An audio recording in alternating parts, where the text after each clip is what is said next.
Age N activist, age N রাজনীতিবিদ, তোমার সবচেয়ে গুরুত্বপূর্ণ টেকটা কি পাইছি আমরা এই গণ অভ্যুত্থান থেকে? গণ অভ্যুত্থান থেকে যদি আমি মানে একদম একটা জিনিস বলি, সেটা হচ্ছে যে বাংলাদেশে একটা ধারণা হয়ে গেছিল যে আওয়ামী লীগ সরকার জনগণের সাথে কি ট্রিটমেন্ট করবে এইটা ইররেলেভেন্ট, মানে এইটার সাথে আওয়ামী লীগ সরকার থাকবে কি থাকবে না তার কোনো সম্পর্ক নাই। তো যে শাসক জনগণের সাথে কি আচরণ করতেছে এটা যদি ইররেলেভেন্ট হয়ে যায়, তাহলে সেটা শুধুমাত্র সেই শাসকের জন্য না, তার পরবর্তী প্রত্যেকটা শাসকের জন্য একটা রেফারেন্স পয়েন্ট হিসেবে কাজ করে। সেই যে জেনারেশনটা যারা আওয়ামী লীগের টিরেনি ছাড়া কিছুই দেখে নাই, তাদের জন্য জিনিসটা আসলে একটা বয়েলিং পয়েন্ট পার হয়ে গেছিল অনেক দিন ধরেই, যে এইটা নেওয়া যাচ্ছিল না। মানে হিসাবটা হচ্ছে যে ভাই আইসিসও নেওয়া যাবে, মানে হাইপার বলি অবশ্যই, মানে আমি অবশ্যই চাবো না যে আইসিস আসুক, কিন্তু আমি বলছি যে কোনো কিছুই নেওয়া যাবে, কিন্তু এইটা আর নেওয়া সম্ভব হচ্ছিল না। গণ অভ্যুত্থানের সময় বা একদম পরপরই আমাদের এখানে যে একটা প্রবল ঐক্য তৈরি হয়েছিল বলে মনে করা হয়, যে সব পক্ষ মিলে এসে এক পক্ষে দাঁড়াইছে। কেন এমন পরিস্থিতি হইলো যে আমরা এটা ধরে রাখতে পারলাম না? আর দ্বিতীয় হইতেছে কি, এখন যদি আবার ঐক্য তৈরি করতে চাই, ইউটোপিয়াকে বাদ দিয়া বাস্তবসম্মতভাবে কি করলে এই ঐক্য তৈরি করা সম্ভব হবে? হাসিনাকে ফিরিয়ে নিয়ে আসলে হইতে পারে, এইটা একমাত্র উপায়। হাসিনা আবার প্রধানমন্ত্রী হইলে হইতে পারে, তাও আই হাইলি ডাউট।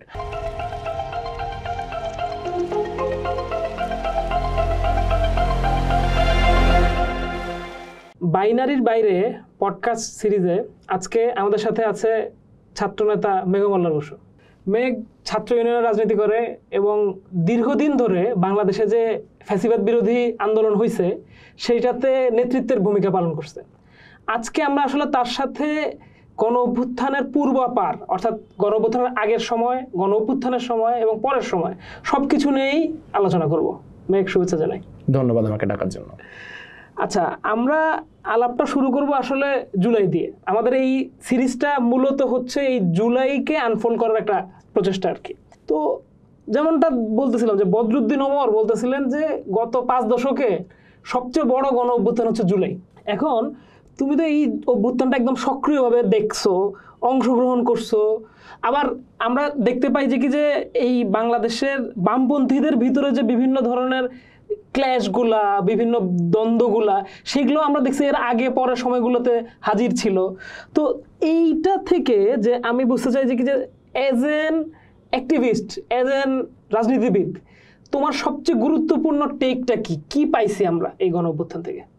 গণ অভ্যুত্থান থেকে যদি আমি মানে একদম একটা জিনিস বলি, সেটা হচ্ছে যে বাংলাদেশে একটা ধারণা হয়ে গেছিল যে আওয়ামী লীগ সরকার জনগণের সাথে কি ট্রিটমেন্ট করবে এইটা ইররেলেভেন্ট, মানে এইটার সাথে আওয়ামী লীগ সরকার থাকবে কি থাকবে না তার কোনো সম্পর্ক নাই।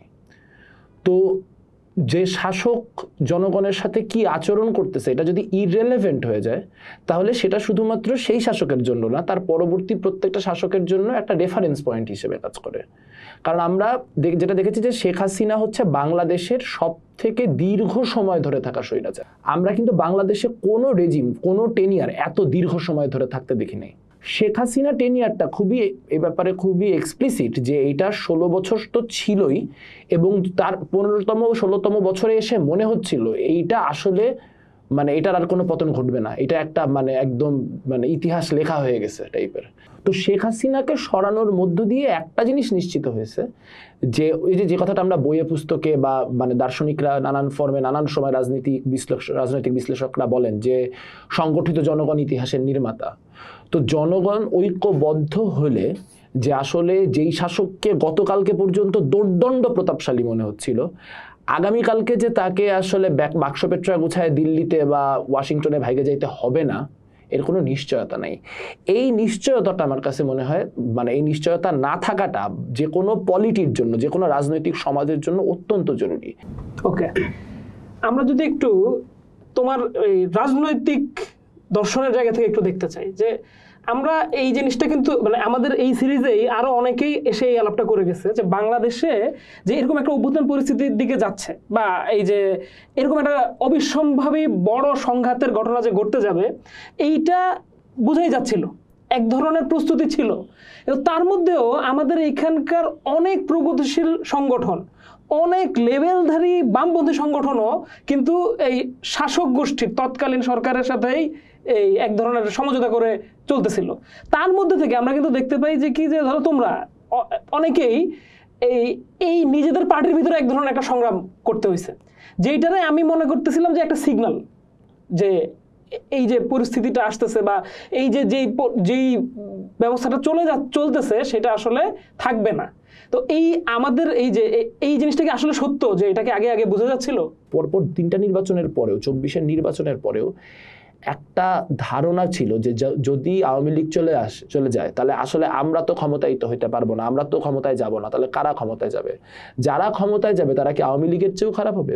এই যে একটা শঙ্কা, দ্বিধা, দ্বন্দ্ব ইত্যাদি ইত্যাদি প্রগতিশীল কিছু সংগঠনের মধ্যে একরকম ভাবে ছিল।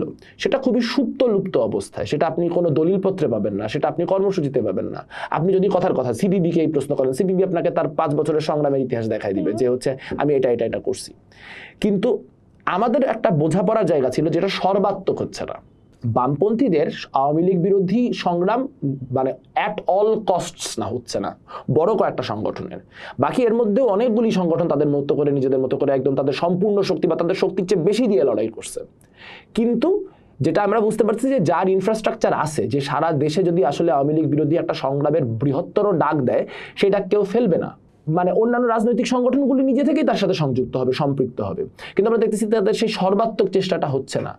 এই সর্বাত্মক চেষ্টাটা কেন হচ্ছে না এবং সর্বাত্মক চেষ্টা করলে কেন তাকে হঠকারী বলা হচ্ছে, এই নিয়ে একটা ক্রাইসিস আমাদের মধ্যে দীর্ঘদিন ধরে ছিল। আমাদের বোঝাপড়া ছাত্রদের মধ্যে খুবই স্পষ্ট ছিল যে এই ঘটনাটা ঘটবে, আজ হোক, কাল হোক, পরশু হোক।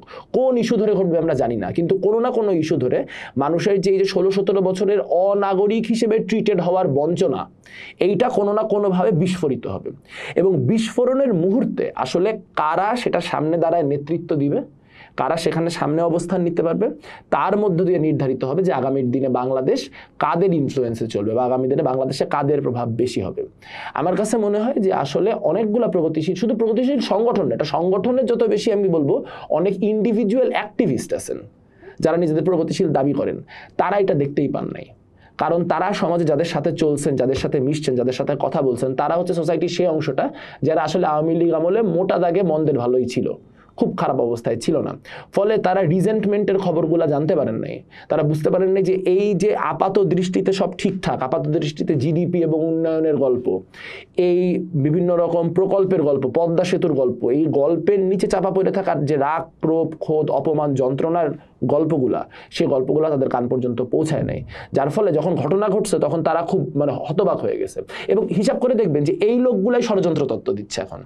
কেন দিচ্ছে ষড়যন্ত্র তত্ত্ব? কারণ দিচ্ছে যে তার কাছে তো ওই রাগ ক্রোধ ক্ষোভের হিসাবই নাই। তো সে তো বুঝতে পারতেছে না যে কেন সাধারণ শিক্ষার্থী সে এরকম র্যান্ডম নামে পড়ে শেখ হাসিনার পতন চাওয়া শুরু করলো।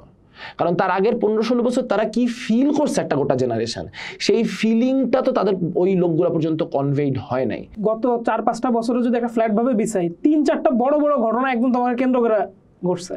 যেমন তোমার ছাত্রলীগ পিটাইলো, প্রায় অন্ধ করে দিছিল। তারপরে এটা যেমন আগের ঘটনা। আবার আমরা দেখলাম যে জুলাইয়ের পরে এই যে রেড টেরর স্ট্যাটাস নিয়ে, সেটা নিয়ে সারা দেশে মোটামুটি একটা তোলপাড় হয়ে গেল। তো এইটার মানে এই জার্নিটা ফ্রম দিস টু দ্যাট, এই বিষয়ে শুনবো। এখানে হচ্ছে যে জার্নিটা করছে বাংলাদেশ, মানে আমি আমার জায়গায় আছি, আমি যা বলতেছিলাম আমি তাই বলতেছি। আমি যেরকম মানে বিভিন্ন শাসকের শোষণ বা জুলুমের বিরুদ্ধে যে আমার যতটুকু ক্ষমতায় থাকুক আমি তো সর্বোচ্চ দিয়ে প্রাণপণ করে লড়বো, সেই কমিটমেন্টের জায়গায় আছি। কিন্তু শাসক বদলায় গেছে এবং শাসক কি বিক্রি করে শাসন করে, কি বিক্রি করে অত্যাচার করে, সেটা বদলায় গেছে। যদি ওই আপনার 2023-এর 14 ডিসেম্বরের ঘটনা বলি, যে রাজু ভাস্কর্য প্রায় 13-14 দিন ধরে হচ্ছে অবরুদ্ধ করে রাখছে, যে বিশাল একটা ব্যাকড্রপ বানানো হয়েছে শেখ হাসিনার, সেই ব্যাকড্রপ বানায় যে হচ্ছে সেটা রাজু ভাস্কর্য ঢেকে দেওয়া একটা ব্যাকড্রপ। এবং ব্যাকড্রপটা বানাচ্ছে কি নিয়ে? ব্যাকড্রপটা বানাচ্ছে হচ্ছে যে মেট্রো রেলের স্টেশন ঢাকা বিশ্ববিদ্যালয়ে দেওয়ায় শেখ হাসিনাকে ধন্যবাদ।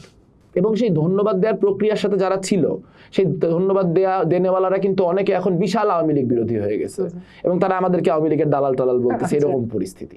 যাই হোক, বাংলাদেশে তো সবাই সরকারি দল, এটা আবার আর এক হিসাব। তো যখন এই ঘটনা ঘটলো, তো ঘটনা ঘটার পরে প্রথমে আমরা কনফ্লিক্টে যাইতে চাই নাই। তো তখন, এবং এটা ছাত্রলীগের ব্যানারে করা হয়নি, করা হয়েছিল হচ্ছে ছাত্রলীগের ভিতরে একটা ইন্টারনাল পাওয়ার ডাইনামিক চলতেছিল, পাওয়ার ক্ল্যাশ চলতেছিল। সেখানে তানভীর হাসান সৈকত, তার মনে হইলো যে সে যে কত বড় মাতৃভক্ত তার প্রতিযোগিতা চলতেছে। তো সে যে সবচেয়ে বড় মাতৃভক্ত এইটা দেখানোর জন্য সে একটা বিশাল ব্যাকড্রপ বানালো এবং টিএসসি সাধারণ সংগঠন, টিএসসি সাংস্কৃতিক সংগঠন এদেরকে দিয়ে একটা বিশাল প্রোগ্রাম করালো। এখন এটাতে রাগের কারণ মানে 2-3 ফোল্ড। প্রথম ফোল্ড হচ্ছে যে এই টিএসসি স্টেশন নিয়ে আমরা যখন আমরা বুঝলাম যে মেট্রো রেল ঠেকাইতেই পারবো না, তখন আমরা টিএসসি স্টেশন নিয়ে কথা বলছিলাম যে টিএসসিতে স্টেশনটা হওয়ার দরকার নেই, এই স্টেশনটা যদি শাহবাগে হইতো তাহলে এত লোকের ইনফ্লাক্স ভিতরে ঘটতো না। তো যখন টিএসসি স্টেশনটাও হচ্ছে তখনও সেটা তো ঠেকানো হলোই না, সেটা নিয়ে একটা ফেক করা হইতেছে যে হচ্ছে যে মানুষ কংগ্রাচুলেট করতেছে এটার জন্য শেখ হাসিনাকে। অথচ আপনি যদি এখন দেখেন বহিরাগত নিয়ে বিশাল ক্রাইসিস। আবার এখানেও কি মজা দেখেন যে বহিরাগত আনার জন্য বা বামপন্থীরা দায়ী, আমরা দায়ী। আমরা মেট্রো রেল স্টেশন না করার জন্য আন্দোলন করলাম, আবার বহিরাগত ঢুকানোর দায় আমাদের। তো যাই হোক, তো প্রথমে এরকম হুট করে হচ্ছে এরকম একদিন, মানে এটা নিয়ে আমি ফেসবুকে তখন স্ট্যাটাস দিছি যে যদি এটা করা হয় তাহলে রাজু কিন্তু অবমুক্ত করা হবে ইত্যাদি ইত্যাদি। তো সেটা ওরা কোনো গা করে নাই, মানে ওটা নিয়ে কোনো কিছু হয় নাই তখন। পরবর্তীতে 7 বা 8 তারিখের দিকে আমি একদিন ক্যাম্পাসে নর্মালি হাইটে যাচ্ছি, তো আমার তানভীর হাসান সৈকতের সাথে দেখা, সে সোহরাওয়ার্দী উদ্যানের উল্টা দিক থেকে তার লোকজন শাকডেন্দ্রা সমেত বের হচ্ছে। তো আমি দেখা হওয়াতে আমি খুব স্বাভাবিকভাবে বললাম যে ভাই আপনারা যে ব্যাকড্রপটা বানাইছেন এই ব্যাকড্রপ কি আপনারা নামাবেন না?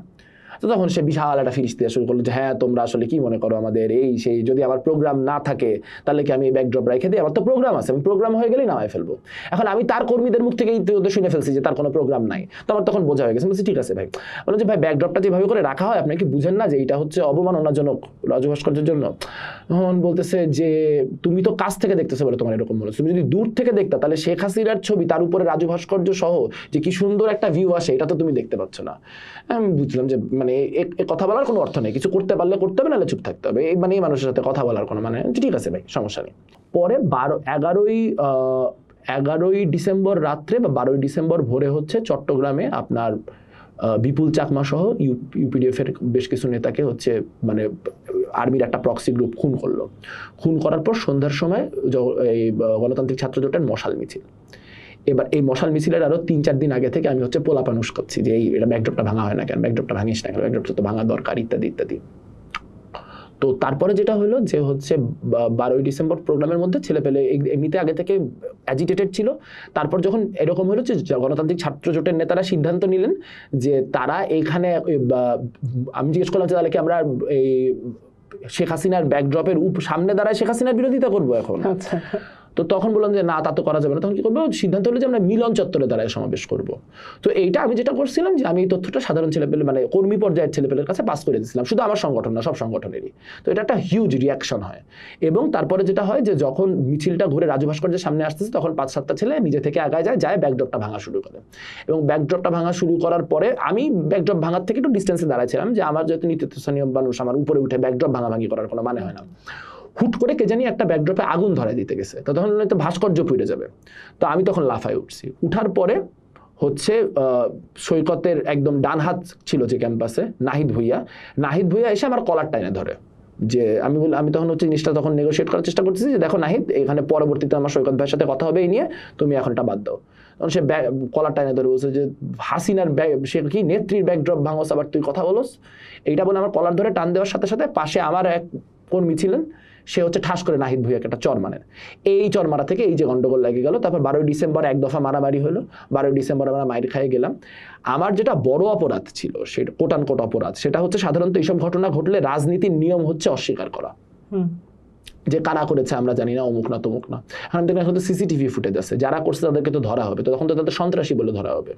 তো আমি এবং আমার জেনারেল সেক্রেটারি মাইন আহমেদ, আমাদের দুজনকেই যখন প্রথম আলো এবং অন্যান্য মিডিয়ারা জিজ্ঞেস করে যে সৈকত ভাই বলছেন যে আপনারা কি ক্ষমা চাবেন কিনা, তো আমি বলছি আমি তো এই জন্য ক্ষমা চাবো যে আমি এটা আরো 11 দিন আগে করতে পারি না, এটা 11 দিন আগে করলে আজকে এই পরিস্থিতি হইতো না। তো এইটার পরে একরকম এটা জায়েজ হয়ে গেছে। আমরা 12 তারিখ রাত থেকে শুনতে পাচ্ছি যে ক্যাম্পাসে একদম প্রোফাইলিং করে বামপন্থীদেরকে ধরা হইতেছে, যে কার চুল বড়, ঠিক আছে, কে হচ্ছে গিটার বাজাচ্ছে, কার ঝোলা ব্যাগ আছে, এইরকম প্রোফাইলিং করা হচ্ছে। গোটা 13 তারিখ এই প্রোফাইলিং চললো। 14 তারিখ সকালবেলা আমরা বুদ্ধিজীবী ইয়েতে ফুল দিতে গেলাম। ফুল দিয়ে এসে আমরা নিজের থেকে টিএসসিতে চায়ের দোকানগুলিতে বসলাম, কারণ ইতিমধ্যে 13 তারিখ স্বপন মামা, যারা চিনেন ঢাকা বিশ্ববিদ্যালয় তারা জানবেন, স্বপন মামা খুব মানে নাম করা একজন চায়ের দোকানদার ওখানে। স্বপন মামা ইতিমধ্যে আমাদের নেতাদের ফোন দিছে যে তাকে ছাত্রলীগের ছেলে পেলে থ্রেট দিছে যে বামপন্থীদের কাছে চা বিক্রি করবি না। তো আমি 14 তারিখে যাই, দেখলাম যে একটু বসে দেখি যে কে চা বিক্রি করে না করে কি হয়। তো ওই টিএসসিতে আর কোনো কিছু হলো না, কিন্তু টিএসসি থেকে আমরা যখন 5-6 জন ছিলাম, আমরা 5-6 জন 3টা আলাদা আলাদা ডিরেকশনে বের হয়ে গেছিলাম। এবং 3টা গ্রুপকেই অন্তত 25 থেকে 30 জন লোককে নিয়োগ দেওয়া হয় 3টা গ্রুপকে ভাগ ভাগ করে ইন্টারসেপ্ট করার। আমাকে ইন্টারসেপ্ট করা হয় শাহবাগের সামনে, এবং শাহবাগের সামনে 2 দফা মারা হয়। দ্বিতীয় দফায় সম্ভবত আমি 5, 10 বা 15 সেকেন্ড, বা আমি তো ওইভাবে টাইম বলা যায় না, মতো অজ্ঞানও ছিলাম আর কি, মানে সাময়িকভাবে আমি জ্ঞান হারায় ফেলছিলাম। এবং জ্ঞান ফেরার পর আমি দেখলাম যে হচ্ছে আমার বাম চোখে কোনো ভিশন নাই।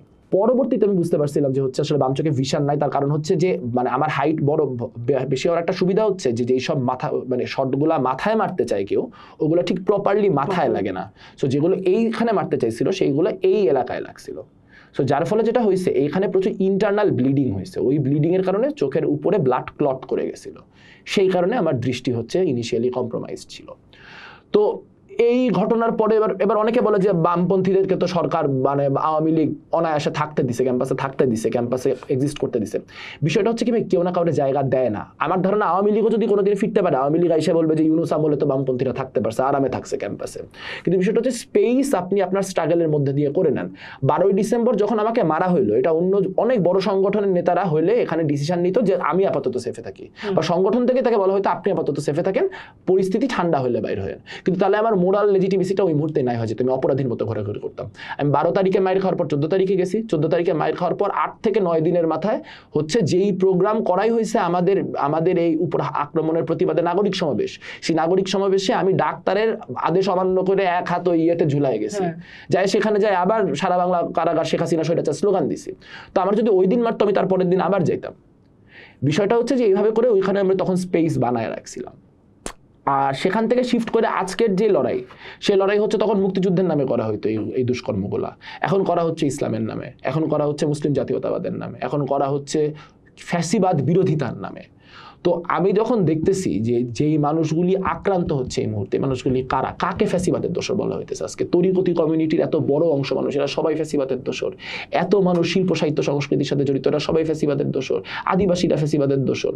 যত প্রান্তিক জনগোষ্ঠী বাংলাদেশে আছে, আমার কেমন একটা অরওয়েলিয়ান রিয়ালিটি বানানো হয়েছে যে তারাই যেন বা অপ্রেসার, এবং তাদেরকে অপ্রেস করার মধ্য দিয়ে তারা একটা ফ্যাসিবাদ বিরোধিতা প্রতিষ্ঠা করতেছে। তো স্টুডেন্টস ফর সোভরেনিটি যা করতেছে, বা আমরা যে সারা দেশে যে মবগুলি হয়, এই মবের বিরুদ্ধে আমরা কি করি? আমরা বলি রাষ্ট্র তুমি ব্যবস্থা নাও। এখন রাষ্ট্র বলতে কে? রাষ্ট্র মানে তো এই পুলিশ। এখন খেয়াল করে দেখেন, মব আমার বিরুদ্ধে, পুলিশ আমার লোক না। তাহলে আসলে যদি অর্গানাইজড রেজিস্ট্যান্সের ক্যাপাসিটি বাংলাদেশের প্রান্তিক জনগোষ্ঠীগুলির তৈরি না হয়, তাহলে এর ইনএভিটেবল রেজাল্ট কি? এর ইনএভিটেবল রেজাল্ট হচ্ছে হয় আপনাকে আওয়ামী লীগ বা বিএনপির মতো তথাকথিত কোনো সেকুলার বুর্জোয়া দলের কাছে নিজের যেই নিরাপত্তা, এর জন্য নিজের অস্তিত্বকে বিক্রি করে দিতে হবে, বর্গা দিতে হবে যে তুমি যা খুশি করো, আমি কিচ্ছু বলবো না, খালি আমাকে বাঁচাও। অথবা আপনার ক্রমাগত এই অতি ডানপন্থী গ্রুপগুলোর হাতে মাইক খাইতে থাকতে হবে, এই স্টুডেন্টস ফর সোভরেনিটির কাছ থেকে, এই শাহবাগ বিরোধী ঐক্যের কাছ থেকে, এর কাছ থেকে, ওর কাছ থেকে আপনার আক্রান্ত হইতে হবে। কাজেই রেজিস্ট্যান্সের একটা অবস্থান অত্যন্ত প্রয়োজনীয়, বাংলাদেশের হিন্দুদের জন্য প্রয়োজনীয়, বাংলাদেশের আদিবাসীদের জন্য প্রয়োজনীয়। বাংলাদেশের 50% জনগণ হচ্ছে নারী। এই নারীদের পোশাক নিয়ে যেভাবে পুলিশ করা হয়, তার বিরুদ্ধে যে পরিমাণ সেক্সুয়াল হ্যারাসমেন্টের ঘটনা ঘটছে, তার জন্য প্রয়োজনীয়। এখন আমি স্ট্যাটাসটা দিছিলাম একটু ইচ্ছা করে ইনফ্লেমেটরি টোনে, যে এটা একটা বুদ্ধিবৃত্তিক তর করে উস্কাক। এখন কিন্তু সেটার যে রিয়াকশনটা যেটা হয়েছে, সেই রিয়াকশনটাও খুবই অর্গানাইজড এবং অর্কেস্ট্রেটেড। মজার বিষয়টা হচ্ছে রেড স্টেডার নিয়ে যে স্ট্যাটাস হয়েছে, এই ক্ষেত্রে আমার ওই আগের নীতি আমি অ্যাপ্লাই করছি, যে আমি তার ঠিক 3 দিন বাদে আবার ক্যাম্পাসে যাওয়া শুরু করছি। এবং হচ্ছে মানে আমার অনেকগুলো ছবি টবি তোলা আছে, যেমন অপরাজেয় বাংলাদেশের নিচে হচ্ছে আপনার একটা জায়গায় জঙ্গি বসু লেখা আছে, ওটার সাথে আমার একটা ছবি তোলা আছে। ওটা হচ্ছে আমি যেদিন ঢাকা বিশ্ববিদ্যালয়ের রাজনীতি ফাইনালি শেষ করবো, ওই দিন ওইটা পোস্ট করে সাইন অফ করবো আর কি। তো ওই দিনও 3 দিনের পর থেকে একই জিনিস হয়েছে, যে আমার বিরুদ্ধে এত কিছু বলা হয়েছে বা এত কিছু করা হয়েছে, ওটাতে আমি ভরকাই নাই। আমি 3 দিনের মাথায় ক্যাম্পাসে যাওয়া শুরু করছি। এবং যখন আমি ক্যাম্পাসে যাওয়া শুরু করছি, আমাকে কিন্তু গত 5-6 মাসে একটা লোকও পাবলিকলি এসে কনফ্রন্ট করে নাই যে হচ্ছে আপনি এই কাজ কেন করছেন, আপনি এরা অমুক কেন করছেন। অথচ ফেসবুকে সবাই মামলা দিতেছে নাকি, যে হচ্ছে এই মামলা ওই মামলা। পরে আমি নিজে থেকে শাহবাগ থানায় ফোন দিছি যে ভাই আমার বিরুদ্ধে মামলা টামলা হয়েছে। বলে ভাই আপনার বিরুদ্ধে কি মামলা হবে? মানে আপনি মানে মামলা করতে হলে তো বলতে হবে যে হইতেছে যে উনার কথার দ্বারা আমি আক্রান্ত হয়েছি। এখন আমি যে ক্যাটাগরিগুলো বলছি, এই ক্যাটাগরি কি কেউ নিজে বলবে যে হচ্ছে আমি আদিবাসীদের মারবো, আমি নারীদের ইয়ে করবো? এটা তো কেউ বলবে না। কাজে মানে মামলাটা কিসের? এবং আরেকটা মজার কথা বলি এই প্রসঙ্গে, সেটা হইতেছে যে নাম বললাম না রাজনৈতিক ইয়ের খাতিরে, যারাই মামলা বলতেছি, যে মিছিলগুলার একদম শীর্ষস্থানীয় সংগঠক, তাদের একজনের সাথে তার 5 না 7 দিন বাদে দেখা হয়েছে। আমরা হচ্ছে ছাত্র ইউনিয়নের তরফ থেকে আপনার আমাদের যে ডাকসুর গঠনতন্ত্র বিষয়ক সংস্কার প্রস্তাব সেটা প্রক্টরকে দিয়ে আমরা জনাভিষেক মানুষ ফিরতেছি। তো ও ছেলেটা উল্টা দিক থেকে আসতেছে। তো আস্তে আস্তে জিজ্ঞেস করলো যে ভাই কেমন আছেন। এর আগে হলে আয়সা জড়াই টড়াই ধরতো, নিজেও বুঝছে যে বেশি হিপোক্রিটিক্যাল হয়ে যাবে, যে 5 দিন আগে মিছিল করলাম লোকটার নামে, এখন যদি যাই যাবার জড়াই ধরি যে ভাই কেমন আছেন। আমি খুব সরল মনে বলছি যে এই যে তোমরা যেমন রাখছো বলে হাইটে চলে গেছি। তো দ্যাটস ইট। এইগুলা হচ্ছে যে আসলে এই অন্যায় যেই মানে রাজনীতি, রাজনীতি অ্যাবসলিউটলি অন্যায়, যে রাজনীতির সাথে কোনো ন্যায্যতা ন্যায়ের সম্পর্ক নাই, সেটাতে আপনি ভ্যালিউ করলেই সেটা পাওয়ারফুল, সেটা আপনি ভ্যালিউ না করলে এটা পাওয়ারফুল না। তানভীর হাসান সৈকত তারপরে 6 মাস ক্যাম্পাসে এক্সিস্ট করছে, আমিও এক্সিস্ট করছি। তানভীর হাসান সৈকত তো মারতে পারে নাই, বা যারা এই মিছিল করছে তারা তো পরে আমার এতগুলা প্রোগ্রাম অ্যাটেন্ড করছি, কোনো প্রোগ্রামে এসে আমার বুলি করার সাহসও দেখায়নি। তার কারণ হচ্ছে ওই নিজের নৈতিকতার জোর নিয়ে দাঁড়ায় থাকতে হয়, এবং জুলুমের যেই ভাষা, সেই ভাষাকে, জুলুমের যে র্যাশনালাইজেশন বা জাস্টিফিকেশন, সেটাকে এক বিন্দুও বাংলাদেশে ছাড় দেওয়া যাবে না। এটা হচ্ছে আমার বোঝাপড়া। ওকে, এবার একটু আসি হচ্ছে এই তোমার নামের বিষয়ে। ধরো তুমি তো মেঘমালার বসু, এবং বাংলাদেশের এই ধরো আওয়ামী লীগের শাসন আমলে আমি যদি তোমার স্ট্যাটাস কোট করি, যে তুমি ধরো বলতেছো যে এই হিন্দু সম্প্রদায়ের উপরে যেই অপারেশন হয় সেইটা আসলে আওয়ামী লীগের আমলেও হয়েছে। আবার এখনকার সময় এই যে ধরো আমি যে 3টা গুরুত্বপূর্ণ পয়েন্ট যেটা তোমার নিয়ে সবচেয়ে বেশি বিতর্ক, আর একটা বিতর্ক হচ্ছে এইটাই যে বাংলাদেশের হিন্দুদেরকে শেষ করে দেওয়া হইতেছে, কিন্তু তুমি সেটা দেখতে পাচ্ছ না, তুমি সেখানে তাবেদারি করতেছো অভ্যুত্থানের পক্ষে। তুমি ইন্ডিয়ান টেলিভিশন চ্যানেলে গিয়া তাদেরকে ডিবাঙ্ক করে দিয়ে আসতেছো যে না এখানে এরকম ঘটনা ঘটতেছে না। তো এইখানে এসে মানে এইটা তো সত্যি না, এই ক্রাইসিসটা যেই ক্রাইসিসটাতে মানে বাংলাদেশের মাইনরিটিদের উপরে অপারেশন, সেটা আগে ছিল কিনা, পরে আছে কিনা, আবার হইতেছে যে এখন যে একটা নতুন চেহারা নিয়ে ইয়ারা মানে মাইনরিটি সম্প্রদায় থেকে বলা হয়ে থাকে যে আমরা অপ্রেসড হইতেছি, কিন্তু আমাদের ফেলোরাই আমাদের বিরোধিতা করতেছে। তো এখানে তোমার টেক কি হবে? এখানে মুশকিলটা যেটা, সেটা হচ্ছে যে বাংলাদেশের মাইনরিটির যে ইস্যু, এই ইস্যুটা অত্যন্ত নুয়ান্সড এবং সফিস্টিকেটেড একটা ইস্যু। যেমন আপনি দেখবেন যে কিছুদিন ধরে দীপক কুমার গোস্বামীকে খুব গালাগালি করা হয়েছে, যে দীপক কুমার গোস্বামী কেন ইয়ে করছে। দীপক কুমার গোস্বামী আবার হিন্দু নিপীড়নের মানে নিপীড়ন হচ্ছে এইটা রেকগনাইজ করে কোনো স্ট্যাটাস দিলে সেখানেও এসে হা দেয় যে হচ্ছে হ্যাঁ এখন কই গেল, এখন লাল স্বাধীনতা কই গেল। এখন কথা হচ্ছে দীপক কুমার গোস্বামী তো নিজেও ভিকটিম সাম্প্রদায়িকতার, তার বাসায় 5ই আগস্টের পর হয়েছে। তাহলে তিনি আসলে কি বলতেছেন, তার ডকুমেন্টারিটাও যদি মন দিয়ে ফলো করা যায়, তাহলে উনি কিন্তু এখানে কোথাও বলতেছেন না যে হিন্দুদের উপর নির্যাতন হচ্ছে না। তিনি বলতেছেন যে ছবিটা মানে এটা ব্ল্যাক অ্যান্ড হোয়াইট না। আমরা তো এই লাল পিঁপড়া কালো পিঁপড়ার গল্প ছোটবেলায় শুনে বড় হয়েছি। সো এগুলো আমাদের জন্য একদম পার্সোনালাইজড এক্সপিরিয়েন্স। আমরা সাম্প্রদায়িকতার বাংলাদেশের মাত্রাটা কি এটা জানি, বাংলাদেশ কোন কোন জায়গায় অসাম্প্রদায়িক এটাও জানি, বাংলাদেশে কোথায় কোথায় কি কি সাম্প্রদায়িকতা আছে এটা যেমন আমরা জানি, কোন কোন পয়েন্টে বাংলাদেশের মানুষ অসাম্প্রদায়িক, বা সে মানে অত পড়াশোনা না করে অত না বুঝেই তার যে অসাম্প্রদায়িক ধারাটা সেটাও আমরা বুঝি।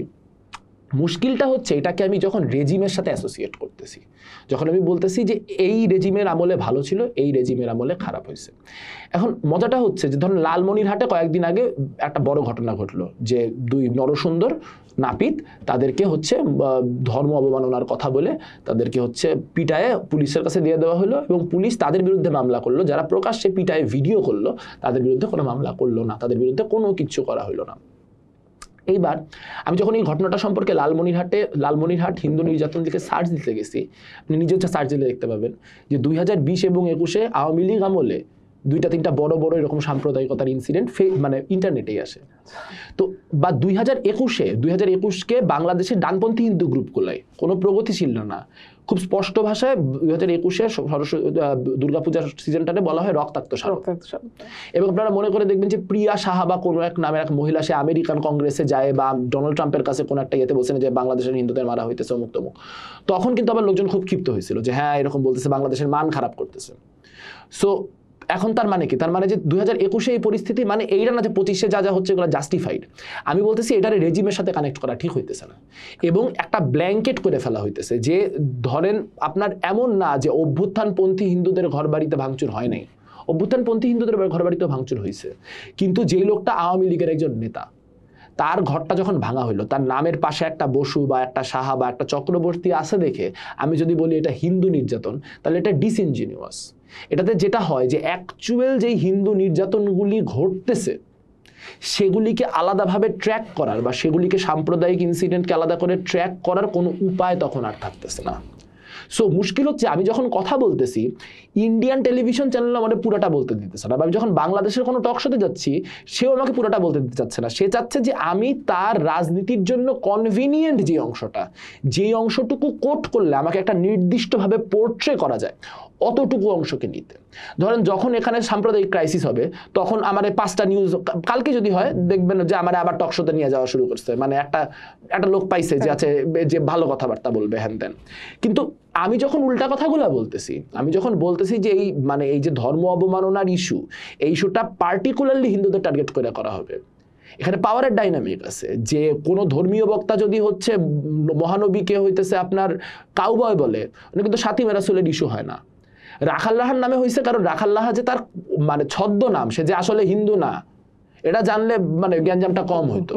কারণ রাহা নামে একটা লোক এই কাজ করতেছে, এটা তো নেওয়া খুব ডিফিকাল্ট।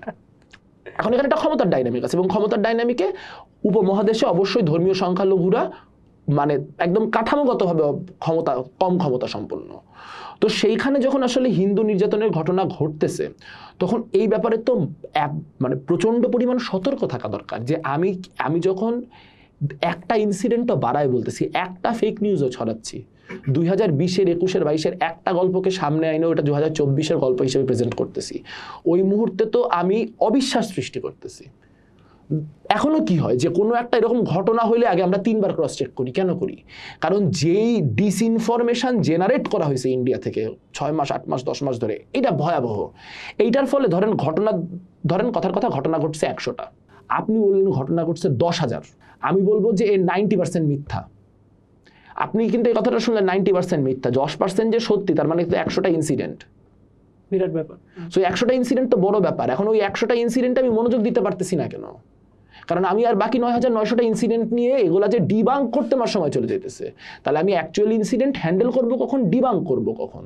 আর এখানে আরেকটা কথা বলা খুব জরুরি, সেটা হচ্ছে যে মনে করেন হিন্দুদের যে ক্রাইসিস বাংলাদেশে, এই ক্রাইসিস পলিটিক্যাল রেজিমের সাথে সাথে বন্ধ হবে না। তার কারণ হচ্ছে যে এখানে একটা বড় মুশকিল হয়ে গেছে যে হিন্দুরা তাদের পলিটিক্সটা করে নাই। ধরেন আমি যদি একটু মানে একদম পলিটিক্যালি বলি, যে আসাউদ্দিন ওয়েসি ভারতের খুব নামকরা মুসলিম নেতা, তার বিরুদ্ধে অনেক অভিযোগ আছে যে সে অনেক প্রতিক্রিয়াশীল মুক্তম। সে দেখবেন ভারত পাকিস্তান ইস্যুতে কিভাবে কথা বলে, আপনার কাছে মনে হবে আরএসএস বিজেপিও এই পরিমাণ অ্যান্টি পাকিস্তান না। ঠিক আছে, এখন এটা তার প্রাইভেট পজিশন কিনা আমি কিন্তু জানি না। বা সে যখন কনস্টিটিউশনের যখন সে শপথ নিতে যাচ্ছে তখন সে জয় ফিলিস্তিনের পাশাপাশি জয় ভীম বলতেছে। কেন সে জয় ভীম বলে, কেন সে এত অ্যান্টি পাকিস্তান? এটা তার পলিটিক্সটা হচ্ছে যে সে অন্যান্য মার্জিনাল গ্রুপগুলোর সাথে মুসলিম কমিউনিটির একটা কোয়ালিশন দাঁড় করানোর চেষ্টা করতেছে, যেটা একটা সিগনিফিকেন্ট ব্লক। বাংলাদেশে আপনি কোনো হিন্দু নেতাকে মানে আমার মতো যারা সেকুলার পলিটিক্স করে সেই হিন্দু নেতারা যারা ধর্মীয় পলিটিক্স করে, ধর্মকেন্দ্রিক রাজনীতি করে, আপনি বাংলাদেশে কোনো হিন্দু ধর্মীয় নেতাকে গত 10 মাসে মাজার ভাঙা নিয়ে একটা শব্দ উচ্চারণ করতে শুনছেন? তারে আপনার অন্যান্য যেই গ্রুপগুলা হইতেছে কাদিয়ানীদের মসজিদ ভাঙা নিয়ে একটা শব্দ উচ্চারণ করতে শুনছেন? বা শিয়াদের প্রসঙ্গে একটা শব্দ উচ্চারণ করতে শুনছেন? তাহলে আমার যে এই যে মানে মার্জিনাল গ্রুপগুলোর পলিটিক্স দাঁড় হইতে হলে তার তো এই লড়াইটাকে শুধু তার লড়াই না, একটা বৃহত্তর লড়াই হিসেবে সমাজের কাছে উপস্থাপন করতে পারতে হয়।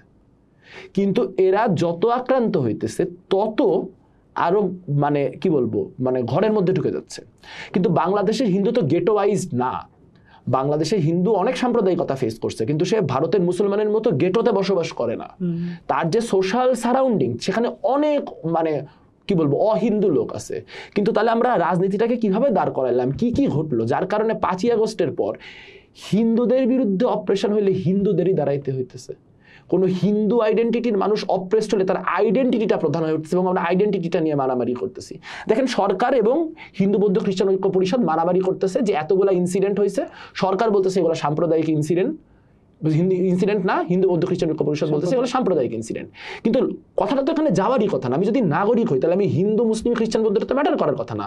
সরকার তো এটা বলতে পারতেছে না যে ঘটনাগুলোর বিচার করা হয়েছে। তাহলে এটা যদি সাম্প্রদায়িকতার কারণে না হয়ে থাকে বা অন্য কোনো কারণে হয়ে থাকে, এটা রিজলভ করার সব থেকে সহজ রাস্তা তো বিচার, জিনিসগুলোর বিচার করা। তাহলে আমি এখন পর্যন্ত বিচার করতে পারতেছি না, আমি অন্যান্য কমিউনিটিকে আমার লড়াই ইনকর্পোরেট করতে পারতেছি না। আমার রাজনীতিটা কি দাঁড়াইছে যে আমার কমিউনিটির মধ্যে যে কয়েকটা মানুষ আছে যারা অভ্যুত্থানের পক্ষের শক্তি, যাদের কারণে আমার বাসায় একটা ঢিল কম পড়ছে। যদি একদম রিয়েল পলিটিক্সের কথা বলি, যে মানে আমি নিজের কথা বাদ দিয়ে বললাম যে আপনার প্রীতম দাসের কারণে বা প্রাপ্তিদে তাপসীর কারণে বা দেবাশিস চক্রবর্তীর কারণে হিন্দুদের বাড়িতে ঢিল কয়টা কম পড়ছে। এবার আপনি বলতে পারেন যে কেন এই পরিস্থিতি আসবে যে সাম্প্রদায়িকতা নর্মালাইজ হবে, সেটা অন্য হিস্টোরিক্যাল কনটেক্সট। কিন্তু আমি বলতেছি এই লোকগুলাকে যে কমিউনিটির শত্রু হিসেবে দীর্ঘদিন ডানপন্থী হিন্দুরা উপস্থাপন করলো, করে তারা যে আন্দোলন করলো, সেই আন্দোলনের পরিণতি কি? যেই মুহূর্তে চিন্ময় কৃষ্ণ জেলে ঢুকে গেল, যারা এত বড় বড় কথা বলতেছিল, সরকার ফেলায় দিচ্ছিল বয়ানবাজি করে, আমি দেখছি মানে সেই মানে পুরোহিত টাইপের লোকজন, ধর্মীয় বিভিন্ন বয়ানবাজি করে যারা এরকম লোকজন, যে আমাদের রক্ত দিয়ে দিতে হবে, অমুক করতে হবে, তমুক করতে হবে, সেই গোটা জিল কই গেল? তার কারণ এইটা বাংলাদেশের বৃহত্তর কমিউনিটির সাথে কিভাবে এই লড়াইয়ে ইনকর্পোরেট করা যায় সেটা চিন্তা করে হয় নাই। এবং সেখানেই আসলে বাংলাদেশের হিন্দু আন্দোলনের হিন্দুদের নিজেদের অধিকার রক্ষার আন্দোলন অত্যন্ত প্রয়োজনীয়। সেটা হিন্দুদের জন্য যেমন প্রয়োজনীয়, বৃহত্তর অর্থে বাংলাদেশের জন্য প্রয়োজনীয়। কিন্তু সেখান থেকে যে কোনো ফরম্যাটে হোক ভারতীয় সুতাটা কাটতেই হবে। ভালো। আচ্ছা, এবার হিন্দু থেকে মুসলমানের দিকে আসি একটু, যেটা মানে এই আলাপটা মনে হয় তুমি করতে করতে বিরক্ত হয়ে গেছো। সেটা হইতেছে বাইনারির আলাপ, যে গণ অভ্যুত্থানের সময় বা একদম পরপরই আমাদের এখানে যে একটা প্রবল ঐক্য তৈরি হয়েছিল বলে মনে করা হয়, যে সব পক্ষ মিলে এসে এক পক্ষে দাঁড়াইছে। এমনকি তোমার বিরুদ্ধে অভিযোগ আছে যে শিবিরের সাথে বসছো কেন, এইভাবে স্পেস তৈরি করে দেওয়ার বিষয়টা। আবার এখন তো তুমি খুব সোচ্চার এই ইস্যুগুলো নিয়ে। তো একটা হচ্ছে যে কি কেন এমন পরিস্থিতি হইলো যে আমরা এটা ধরে রাখতে পারলাম না, আর দ্বিতীয় হইতেছে কি এখন যদি আবার ঐক্য তৈরি করতে চাই, ইউটোপিয়াকে বাদ দিয়া বাস্তবসম্মতভাবে কি করলে এই ঐক্য তৈরি করা সম্ভব হবে? হাসিনাকে ফিরিয়ে নিয়ে আসলে হইতে পারে, এইটা একমাত্র উপায়। হাসিনা আবার প্রধানমন্ত্রী হইতে পারে, তাও আই হাইলি ডাউট। কিন্তু না, ওইটা হইতে পারে, ওইটা ছাড়া আমি আর সম্ভাবনা দেখি না। কারণ এখানে মুশকিলটা হচ্ছে যে তারা খুবই মানে বাংলাদেশের ধরেন আমরা মানে দীর্ঘদিন ধরেন এখানে শিবির দমন করার জন্য যে রাজনীতি করা হয়েছে, সেই রাজনীতিতে আসলে খুব ভালো রাজনীতি না। সেই রাজনীতির ভিকটিম শেষমেশ মানে আমরাও হয়েছি। আমাদের ইন্টারনাল যখন সংগঠন দুই ভাগ হয়েছে, তখন ওই অংশের যে মানে তথাকথিত সাধারণ সম্পাদক, সে বলছে যে এরা জামাত শিবিরের কর্মী কিনা আমরা নিশ্চিত নই। দীপক শীল নিজে স্পষ্ট ভাষায় বলছে যে আমরা জামাত শিবির কিনা নিশ্চিত নই। তো জামাত শিবির ট্যাগ তো আমিও খাইছি। বা এই লিয়াজো কমিটির মিটিংয়ে যখন বসা হয়েছে, তখন আমার নামে প্রচারণা করা হয়েছে যে হচ্ছে যে জামাতের এজেন্ট, শিবিরের এজেন্ট। এখন কথা হচ্ছে যে এগুলা তো কোনো আর মানে তখন শিবির এমটি সিগনিফায়ার বলে না লাকার ভাষায়, এটা এমটি সিগনিফায়ারে পরিণত হয়েছে, যে হচ্ছে মানে এটা শব্দটার কোনো মিনিং ছিল না, এটা মিনিংলেস হয়ে গেছিল। এখন কথাটা হচ্ছে যে ধরেন 24 একটা অভ্যুত্থান হয়েছে, সেই অভ্যুত্থানের আগে কিন্তু আমি কে শিবিরের প্রেসিডেন্ট, জেনারেল সেক্রেটারি এগুলো কিছু চিন্তাম না। কিন্তু আমরা জানতাম যে কেউ শিবিরও নিশ্চয়ই ইনভলভ। কারা কারা শিবির কতটুকু ইনভলভ, কারা কি করতেছে আমরা জানতাম না, কিন্তু আমরা জানতাম যে শিবির ইনভলভ। কারণ শিবির কোটা আন্দোলনের সাথে সবসময় ইনভলভ থাকে বেনামে, এটা আমাদের একটা মোটা দাগে একটা ধারণা ছিল। তো যখন 5ই আগস্টের পর তারা আলটিমেটলি বাইর হইলো, এবং বাইর হওয়ার পরে তারা, এবং শুরু থেকে দেখেন মানে অসৎ রাজনীতির সমস্যাটা কি, যে তারা আপনি ধরেন আপনার রাজনীতি করার, আমি বলতেছি যে আপনার রাজনীতি করার ইখতিয়ার নাই। তো আপনি আপনার রাজনীতি করার কেন ইখতিয়ার আছে এই ব্যাখ্যা না দিয়ে আমার চাপ দেওয়ার চেষ্টা করতেছেন রাজনীতি নিষিদ্ধ করার চেষ্টা করতে দিয়ে। তো প্রথম 1.5-2 মাস হলো যে গণদাবি জনরায়ের ছাত্র রাজনীতি নাকি নিষিদ্ধ করে দিতে হবে, এটা সকল শিক্ষার্থীদের, সাধারণ শিক্ষার্থীদের ইয়ে। তো তারপরে এই নাটক বেশি দিন টিকলো না। এই নাটক হচ্ছে যেদিন হচ্ছে তোফাজ্জল মারা গেল, তার মধ্য দিয়ে বোঝা গেল যে আসলে মানে রাজনীতি থাকা না থাকার সাথে হলগুলার পরিস্থিতির কোনো সম্পর্ক নেই। হলগুলাতে যে মব পরিস্থিতির সৃষ্টি হয়েছে এটা এই অরাজনৈতিক সময়ে তৈরি হয়েছে। এবং ওই তোফাজ্জলের ঘটনার পরে তারা ঢাকা বিশ্ববিদ্যালয়ে একরকম কনসেশন তাদের করতে হলো তাদের ছাত্ররা। তার আগ পর্যন্ত কিন্তু বিশ্ববিদ্যালয়ের প্রশাসন একটা ছাত্র সংগঠনের সাথে বসে নাই। তার আগ পর্যন্ত সাদিক কায়েম তার প্রোটোকল ছিলেন আমাদের ভিসির, কিন্তু তার বাইরে অন্য কোনো ছাত্র সংগঠনের সাথে তিনি বসেন নাই। এই ঘটনার পরে ভিসি প্রক্টর আমাদের সাথে বসতে বাধ্য হইলেন। এবং পুরা ঘটনার মধ্যে দিয়ে আপনার ধরেন ডানপন্থী যে শক্তিগুলা, এই ডানপন্থী শক্তিগুলোর সাথে আমরা যেটা চাইছিলাম অনেস্টলি স্পিকিং, সেটা হচ্ছে যে শিবিরের সাথে আমার রাজনীতি কোনো দিনই বন্ধুত্বপূর্ণ হবে না, কোনো দিনই সহযোগিতামূলক হবে না। আমরা চাইছিলাম যে রাজনীতিটা শত্রুতামূলক না হয়ে অন্তত প্রতিদ্বন্দ্বিতামূলক হোক। এবং সেটার জন্য আমরা বড় মানে কাফারা দিতে রাজি ছিলাম, যে আমাদের যদি ব্যক্তিগত কষ্ট নিতে হয় আমরা সেই কষ্ট নিব। কারণ ধরেন আমি যে ছাত্র সংগঠনটা করি, ছাত্র ইউনিয়ন, আমার সংগঠনের প্রচুর শহীদ আছে শিবিরের হাতে, মানে এবং ভয়াবহ সব গল্প আছে, যে এক রুমে থাকতো, এক মেসে থাকতো, রাত্রেবেলা পায়ের রক কাইটে দিয়ে পালাইছে। এমন মানে কাছের লোক হওয়ার অভিনয় করে তার সাথে অবস্থান করে পরবর্তীতে তাকে আক্রান্ত করে ইয়ে করছে, এরকম প্রচুর ইনসিডেন্ট আছে। আমি যখন লিয়াজো কমিটির মিটিংয়ে আমরা ছাত্র ইউনিয়ন থেকে আমি আমাদের সেন্ট্রাল প্রেসিডেন্ট রাগিব নাইম এবং আমার varsity general secretary mine Ahmed আমরা মিটিংয়ে ছাত্র ইউনিয়নকে রিপ্রেজেন্ট করে বসছি, সেই মিটিংয়ে ছাত্র শিবির বসছে, তখন সেটা নিয়ে সারা দেশের শত শত সাবেক মানে হচ্ছে একদম মানে ভয়াবহ নিন্দা করছে যে এই ছাত্র ইউনিয়ন আমার না, অমুক না, তমুক না। আমি জানতাম এটা হবে, কিন্তু আমি তাও বসছি। তার কারণ হচ্ছে আমি চাইছিলাম যে জুলাইয়ের একটা অঘোষিত ঐক্য হইছে, এইটা হয়তো প্রকাশ্যে লিখে হয় নাই, কিন্তু একটা বোঝাপড়া হইছে। আমিও জানি শিবির ভিতরে আছে, আমি এটা নিয়ে গ্যাঞ্জাম করতেছি না। শিবিরও জানে যে এখানে মুক্তির মন্দির সোপানতলা চলতেছে, এখানে রবীন্দ্র নজরুল চলতেছে, এখানে এই সেই চলতেছে, সে ওটা নিয়ে ভেজাল করে নাই। সো জিনিসটা তার মানে একটা ট্যাসিট আন্ডারস্ট্যান্ডিং ছিল যে নানান গ্রুপ এখানে আছে, একদম লেফট থেকে রাইট পুরাটা আছে পলিটিক্যাল স্পেকট্রামে আওয়ামী লীগের বিরুদ্ধে।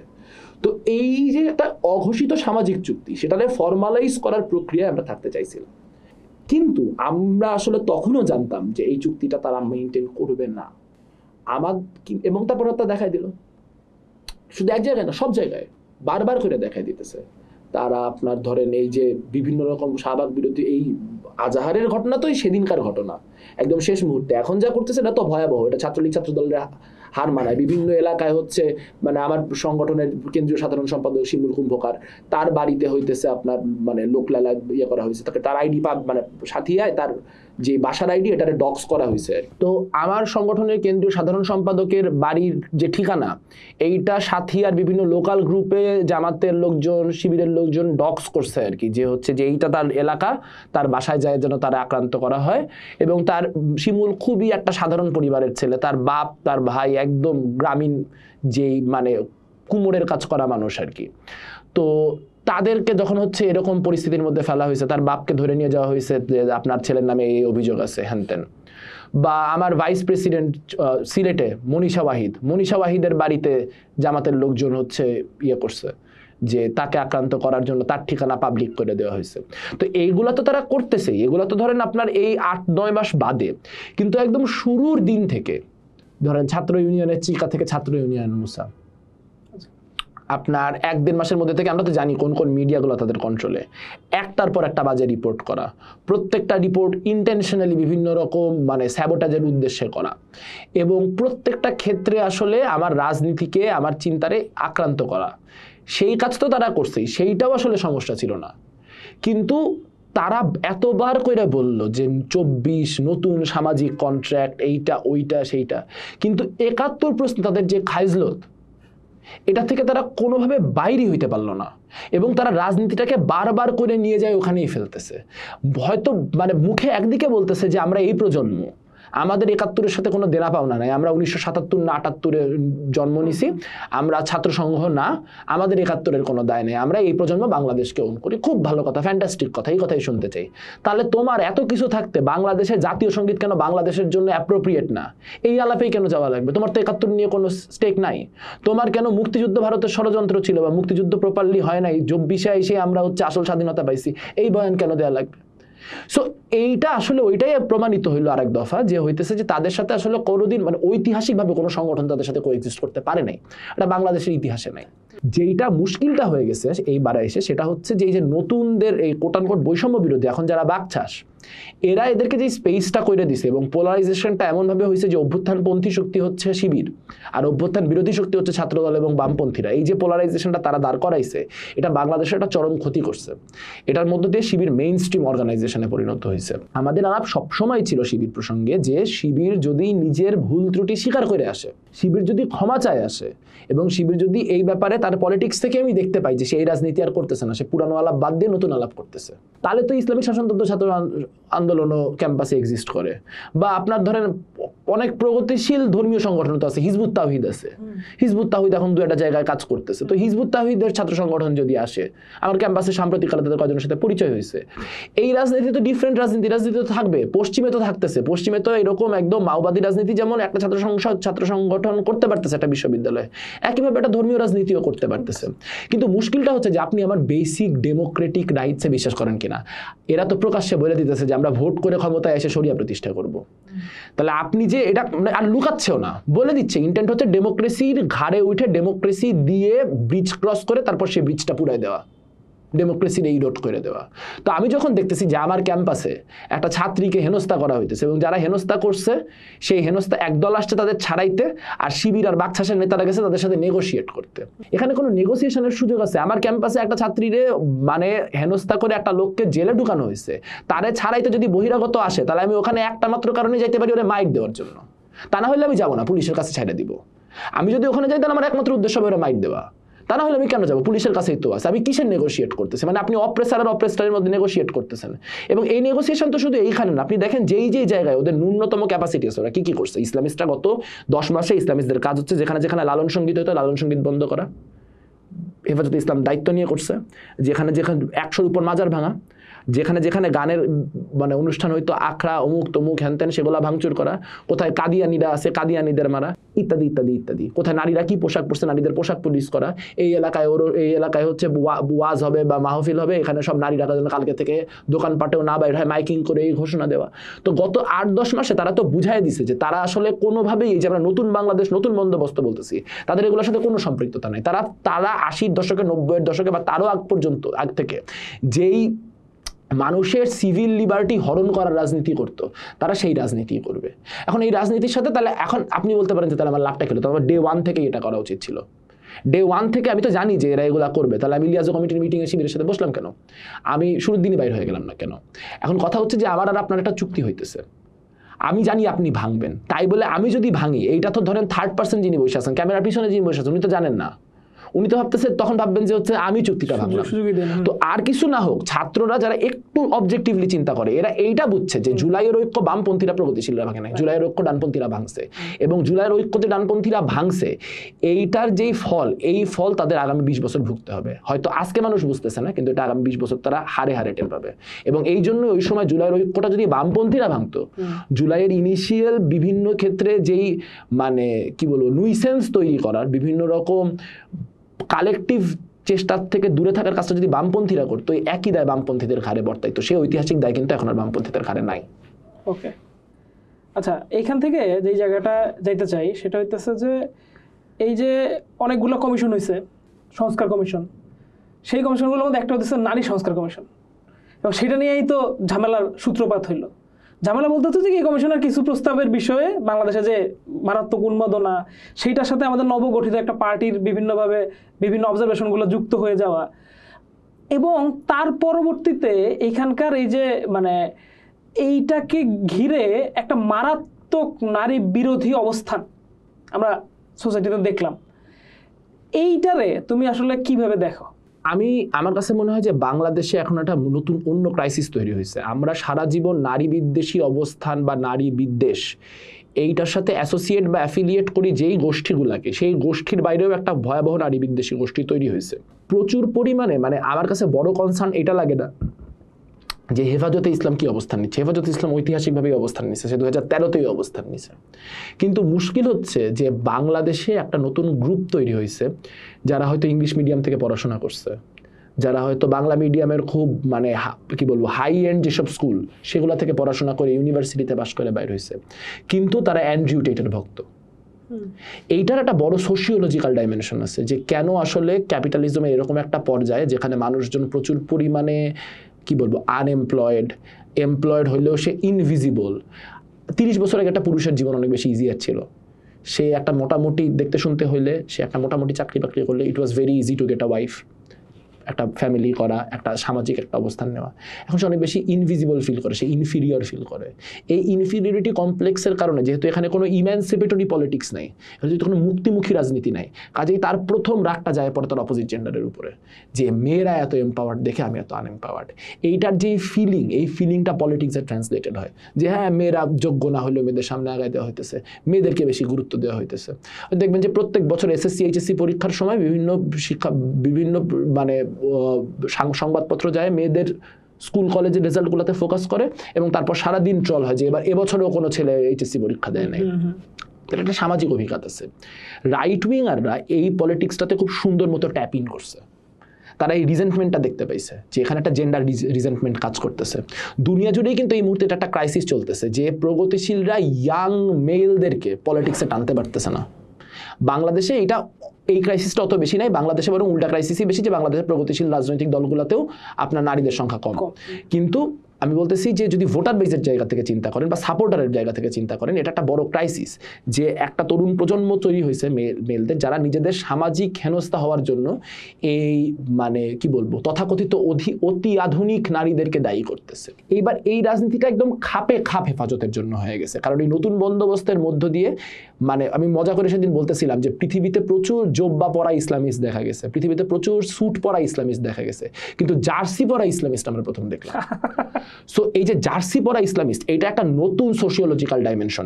এইটার সাথে আমাদের প্রগতিশীলরাও সেই পুরানো মাদ্রাসা শিক্ষা বন্ধ করতে হবে, ধর্মান্ধতা বন্ধ করতে হবে। আপনি দেখতেছেন চোখের সামনে যে ঢাকা বিশ্ববিদ্যালয়ে পাশ করা একটা ছেলে এই কথাগুলি বলতেছে, যার পুরাটাই যে কোয়েডের মধ্য দিয়ে গেছে 6 বছর। সো যখন নারী সংস্কার কমিশনের এদেরকে বেশ্যা বলা হচ্ছে, এটা যে অটোমেটিক্যালি তার কোনো রিয়াকশন তৈরি হচ্ছে না, তার থেকে কি বোঝা যায়? বোঝা যায় যে সে মনে করতেছে এটা তার ভোটের জন্য ভালো হইতেছে। ইট মাইট বি যে ইটস ট্রু যে সে যাদেরকে টার্গেট করে ইলেকশন করতে চায় বা সে যাদের নেতা হইতে চায় তাদের জন্য হয়তো আসলেই এটা ভালো। এখন তাহলে এই যে নারী সংস্কার কমিশনের যে রিপোর্ট, এইখান নিয়ে আমরা কনস্ট্রাকটিভ আলোচনা কতটুকু দেখলাম? আমি দেখতেছি যে এইটা নিয়ে খুব চমৎকার কাজ করতেছে বা একা জায়গা থেকে খুব চমৎকারভাবে বলে যাইতেছে হচ্ছে নেহাল। আপনার প্রোগ্রামেও এসে বলছে যে যেই সূরাটা নিয়ে এত কথা হইতেছে সেই সূরাতে অন্তত ওয়ার্ডটা আছে। সো তাহলে এই তর্কটাই মিনিংলেস। যদি বলে থাকে যে অন্তত এতটুকু দিতে হবে, তাহলে তার থেকে বেশি দেওয়া কোনোভাবেই ইসলাম বিরোধী বা ইসলামের সাথে সাংঘর্ষিক কোনো কিছু না। কিন্তু তাহলে কেন এই পয়েন্টে আশরাফ মাহাদি থেকে শুরু করে কেউ কমিট করতে পারতেছে না? কেন এনসিপির লোকজন কমিট করতে পারতেছে না? কারণ রাজনীতিটা ইমেনসিপেটরি না, রাজনীতিটা ভয়েসলেসকে ভয়েস দেওয়ার রাজনীতি না। গোটা রাজনীতিটাই হচ্ছে যার ইতিমধ্যে ভয়েস আছে তাকে আমার পক্ষে রাখার রাজনীতি, ভয় দেখানোর রাজনীতি। ভয় দেখানোর রাজনীতি করতে হইলে, ফাপড়বাজির রাজনীতি করতে হলে, যার কণ্ঠস্বরটা ইতিমধ্যে সব থেকে বেশি ক্ষমতায়িত তাকে জায়গা করে দিতে হবে, তার মাউথ পিস হয়ে যেতে হবে আমার। যে কণ্ঠস্বরহীন তাকে তো আমি আজকে সাপোর্ট দিলেই কালকে তার কণ্ঠস্বর তৈরি হয়ে যাবে না, ফলে সে তো আমার হয়ে ফাপড়বাজিটা করতে পারবে না। সে তো ফেসবুকে এসে হাসনাত ভাইয়ের পক্ষে বিশাল লেখাটা লিখতে পারবে না। সে হয়তো ইনবক্সে আপনাকে বলবে যে ভাই যে থ্যাংক ইউ আমার পক্ষে বলার জন্য, কারণ বাই ডেফিনেশন সে তো ভয়েসলেস। এখন নারী সংস্কার কমিশন নিয়ে যত আলাপ হলো, আপনি খেয়াল করে দেখবেন, আমি একটা ভালো কথা বলি যে এইটার মধ্য দিয়ে একটা ভালো জিনিস হয়েছে যে নারী সংস্কার কমিশনের রিপোর্ট এরকম না হলে ইসলামী ছাত্রী সংস্থা নিজেদের রিভিল করতো, বা এই ডানপন্থী যে বিভিন্ন রকম মানে সংগঠনগুলো যে হচ্ছে নারীদের দিয়ে মিছিল করাইতেছে, বা আপনার এই লালমাটিয়ার ঘটনায় যখন একটা মেয়ের সিগারেট খাওয়ার জন্য মব করার বিরুদ্ধে 2 দিন পর একটা বড় মিছিল হলো, সেই মিছিলের বাইরে যে ছাত্রী সংস্থা নিজেদের লোকজন দিয়ে একটা নারীদের দিয়ে একটা মিছিল করেছে, আমি এটা খুব ইতিবাচক ভাবে দেখি যে ও রিয়াকশনারি পজিশনই নিক, কিন্তু অ্যাটলিস্ট ওই ভিজিবিলিটি তৈরি হোক। এটা রাজনীতির নামে আমরা কি সসেজ ফেস্ট বানায় ফেলাইছি ভাই। 5ই আগস্ট পর্যন্ত আমি দেখলাম যে মাঠের ছেলে এবং মেয়ে সমান সমান, তখন কারো মনে হলো না যে রাত 12টার পরে মেয়েদের কি, তখন কারো মনে হলো না যে হচ্ছে যে নন মাহারামদের সাথে কি। তাহলে এখন কই থেকে মাহারাম নন মাহারাম রাত 12টার পর বাইর হওয়া, মানে ইসলামী কি নারী সংস্কার কমিশনের জন্য অভ্যুত্থান হয় না, এই বয়ান কই থেকে আসলো? এইটা সামনের দিনের একটা বড় স্ট্রাগল। কারণ মানে আমি যখন নারী বলছি মানে 50% অফ দ্য পপুলেশন, দেশের অর্ধেক। এখন দেশের অর্ধেকের ভয়েস না শুনে দেশের অর্ধেকরে আপনি ইকুয়ালাইজ করবেন না, আপনি তাহলে কিসের বৈষম্য বিরোধিতার কথা? আপনি বলতেছেন বৈষম্যহীনতা হচ্ছে জুলাইয়ের চেতনা হচ্ছে যে মানে ইনইকুয়ালিটি থাকবে না। তাহলে আমি এইদিকে কারো মনে হইতেছে না যে এটা মানে খুবই অদ্ভুত যে ঢাকা বিশ্ববিদ্যালয়ের মতো জায়গায় কেন রাত 10টার পর মেয়েদের হল বন্ধ হয়ে যাবে? আমি যদি একটা ছেলে স্টুডেন্ট হিসেবে বাইরে থাকতে পারি, হ্যারাস তো করে ছেলেরা, তাহলে আপনি আইন করে দেন। মানে গত 10 বছরে তো এরকম ইনসিডেন্ট ঢাকা ভার্সিটিতে পাওয়া যায় না যে মেয়েরা ছেলেদের হ্যারাস করছে, সেই কারণে একটা বড় একটা মানে মেয়েরা একটা যৌন হয়রানির ঘটনা ঘটাইতে পারে, টেকনিক্যালি পসিবল। কিন্তু আমি বলতেছি যে এই এক্সাম্পল তো আমার নাই, তাহলে আমি 10টার পরে ছেলেদের হল বন্ধ করে দিই, মেয়েদের হল খোলা থাকুক। মানে আমি বলতেছি যে ভিকটিম সে থাকতে পারবে না, কিন্তু যে জেন্ডারগতভাবে পারপেট্রেটর সে থাকতে পারবে। অথবা আমি সিভিল লিবার্টি তৈরি করে এখানে সিকিউরিটি এনশিওর করার চেষ্টা করি। সেই সিকিউরিটি এনশিওর করার কোনো চেষ্টা কিন্তু হইল না। মেয়েদেরকে টোকেনের মতো ইউজ করা শেষ করে আবার ঘরে ফেরত পাঠানো শুরু হলো, এবং যেই মেয়েরাই ঘরে ফিরতেছে না, যেই মেয়েরাই প্রতিবাদ করতেছে, তাদের ব্যাপারে কি ভয়াবহ স্লাট শেমিং। মানে আমি একটা কথা বলি যে আজকে যে ধরেন মানে কি বলবো, এই যে আপনার তাসনিম যারা তো আসলে ক্ষমতায়িত নারী, এনসিপি বর্তমানে কিংস পার্টি, সে একটা ক্ষমতার ভর কেন্দ্রের সাথে আছে। তাসনিম যারাকে যে স্লাট শেম করা যাচ্ছে, তার কারণ যখন সীমা আক্তার বা আদ্রিতা রায়ের স্লাট শেমিং করা হয়েছে তখন কেউ দাঁড়ায় নাই। সেদিন যদি দাঁড়ানো যাইতো তাহলে পরবর্তীতে নুসরাত তাবাসসুমের এগেইনস্টে স্লাট শেমিংটা হইতো না। যদি নুসরাত তাবাসসুমের ক্ষেত্রে দাঁড়ানো যাইতো তাহলে হচ্ছে আপনার এই মানসুর আলমের ক্ষেত্রে হইতো না। যদি মানসুর আলমের ক্ষেত্রে দাঁড়ানো যাইতো তাহলে আজকে নীলা ইসরাফিল বা ইয়ের ক্ষেত্রে করা যাইতো না। এইটা একটা রাস্তা।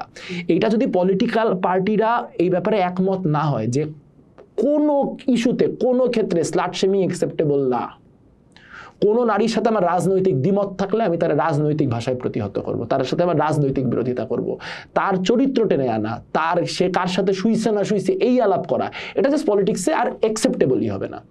কিন্তু সেটা তো আমরা করতে পারি নাই। বরং এই মুখরোচক আলাপ যে কি পরিমাণ গ্রহণযোগ্য সোসাইটির একটা বড় অংশে, এবং এই ধরনের আলাপের জন্য যে কত মানুষ মুখায় থাকে সেটা চিন্তা করলে আসলে একটু মানে কি বলবো, একটু হোপলেস লাগে নানান সময়।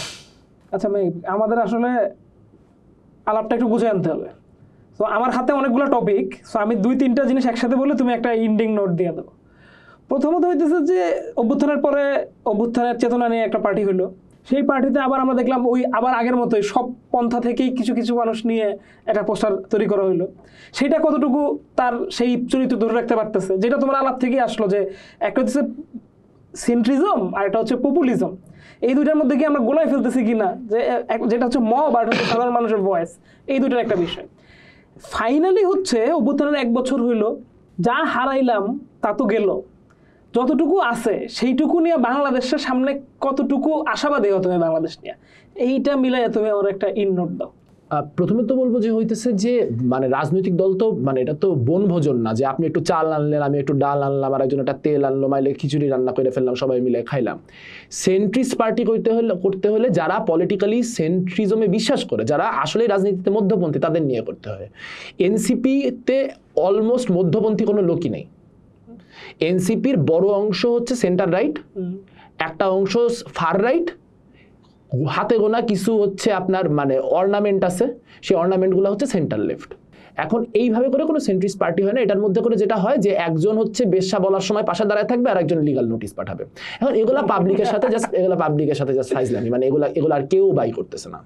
সো তাদের নিয়ে আসলে অন্য একটা শঙ্কা আছে যে তারা তো আসলে অভ্যুত্থানের একটা অনেকে নেতৃত্ব দিচ্ছে, কালকে যদি তাদের অপদস্থ হইতে হয় এটা আমারও দেখতে ভালো লাগবে না।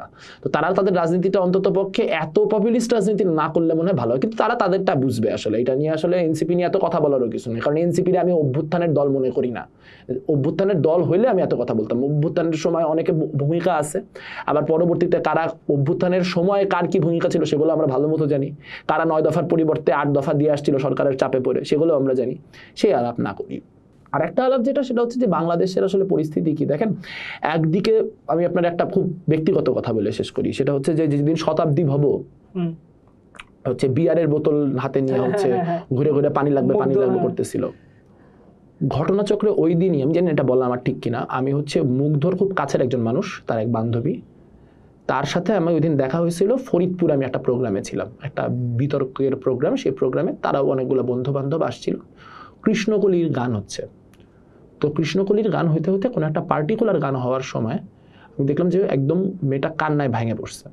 আমার তখন মনে হয় না, পরবর্তীতে বুঝলাম যে গানটার সাথে তার একটা পার্সোনাল সম্পর্ক আছে, যে ওই গানটা খুব সম্ভবত কথা হয়নি, তার পরবর্তীতে তার সাথে কথা বলা শোভনীয় না, মুগ্ধর সাথে ওটা কোনো একটা স্মৃতি বিজড়িত, যে গানটা মুগ্ধর প্রিয় ছিল বা এরকম কিছু। ওই যে বন্ধু তোমার, কৃষ্ণকলির একটা গান আছে, তো গানটা শুনে সে হচ্ছে একদম অঝরে কাঁদতেছে। পরে তার বন্ধু বান্ধব তাকে সামলাইলো, একটু পরে আবার নর্মাল হয়ে গেল। তো এই যে মানুষটা, এই মানুষটার সাথে তোমার দেখা হবে, মানুষটার সাথে আমার সামনের দিনেও দেখা হবে। আমার খুব কাছের একটা বাচ্চা হচ্ছে আপনার পদ্মপ্রিয়, মানে প্রিয় সাথে আমার ভালো পরিচয় ছিল। লোটাস তো আমার কমরেড সহযোদ্ধাই, লোটাস তো আমার সাথে রাজনীতি করে। বা শাকিল, ছাত্র ফেডারেশনের শাকিলও আমার খুব কাছের ছেলে ছিল। এখন কালকে যদি বলা হয় যে এরা একটা ভুল লড়াইয়ে প্রাণ দিছে, এটা আমি মানতে পারবো না। এখন জুলাই বিক্রি হইতেছে দেখে জুলাইটা নিয়ে মানে জুলাই বিক্রেতাদের জাতা বলতেছি, কিন্তু তার মানে তো এই না যে জুলাইকে কেউ বলবে যে এটা আমেরিকান ফান্ডিং এর আন্দোলন, 29 মিলিয়ন ডলার ছাত্রদের ভুল বুঝায় রাস্তায় নামানো হয়েছে। ছাত্ররা ঠিকই বুঝছে। 71-এ আমাদের মানে পাকিস্তান ফেলতে হইতো, পাকিস্তানের ইতি টানতে হইতো। পাকিস্তানের ইতি টানার পর আমরা কি পাইছি ভাই? আমরা একটা দুর্ভিক্ষ পাইছি, আমরা দুর্ভিক্ষের পরে একটা বাকশাল পাইছি, সেই বাকশালের পরে একটা এত বছরের মিলিটারি রেজিম পাইছি, 91 এসে আমরা প্রথম গণতন্ত্র পাইছি। তার মানে কি 71 ভুল ছিল? তা তো না। মানুষের নৈতিক কারণে, যৌক্তিক কারণে, সৎ কারণে করা আন্দোলন কখনো বৃথা হয় না। মানুষ জানে যে শেখ হাসিনা ফেললে আরো বড় কিছু ঘটতে পারে, কিন্তু একটা সরকার যেই মুহূর্তে দ্বারায় একের পর এক ছাত্রদের হত্যা করতেছে, যখন রিয়া গোপের বাসার ছাদে একটা বাচ্চা মেয়ে হেলিকপ্টার থেকে গুলি করে হত্যা করা হইতেছে, ওই সময় একটা মানুষের এইটা নৈতিক দায়িত্ব, তার মানবিক দায়িত্ব, তার যে কোনো আইডিওলজির উপর তার দায়িত্ব যে ওই রেজিমরে রুইখা দাঁড়ানো, ওই রেজিমরে উৎখাতের জন্য প্রয়োজনে নিজের জীবনপাত করা। মানুষ সেই দায়িত্ব পালন করছে। যেই বুদ্ধিজীবীরা সেদিন নিজেদের দায়িত্ব পালন করে নাই, তারা আজ যারা দায়িত্ব পালন করতেছে, তাদের আন্দোলন সঠিক না বেঠিক ছিল, তারা ঠিক বলছিল না ভুল, তারা ঠিক বুঝে নামছিল না ভুল বুঝে নামছিল, এই নিয়ে সবক দিবে, এইটাও বাংলাদেশে টিকবে না। বাংলাদেশের মানুষ জুলাইকে 71-এর বিরুদ্ধে দাঁড় করানোর যে প্রবণতা, সেই প্রবণতার বিরুদ্ধে যেমন সোচ্চার আছে, কালকে যদি জুলাইকে সম্পূর্ণ মুছে দেওয়ার চেষ্টা হয়, তাহলে আপনি দেখবেন জুলাইয়ের যারা বিক্রেতা, তারা অনেক মানুষ সিনপাটে নাই, কিন্তু যাদেরকে আজকে আমাদেরকে অ্যাপারেন্টলি মনে করা হইতেছে যে আমরা জুলাইয়ের চেতনার বাইরে থাকবো বা আমরা জুলাইয়ের চেতনার ওইভাবে আপহোল্ড করি না, যখন জুলাইকে আক্রান্ত করা হবে, সেই দিন আপনি দেখতে পাবেন কারা জুলাইয়ের চেতনাকে ধারণ করে, কারা করে না। অনেক ধন্যবাদ মেঘ আজকে আমাদেরকে সময় দেওয়ার জন্য। নিশ্চয়ই সামনে আবার এরকম আলাপ হবে। আপনাকে অনেক ধন্যবাদ, আপনার দর্শক শ্রোতাদেরকে ধন্যবাদ।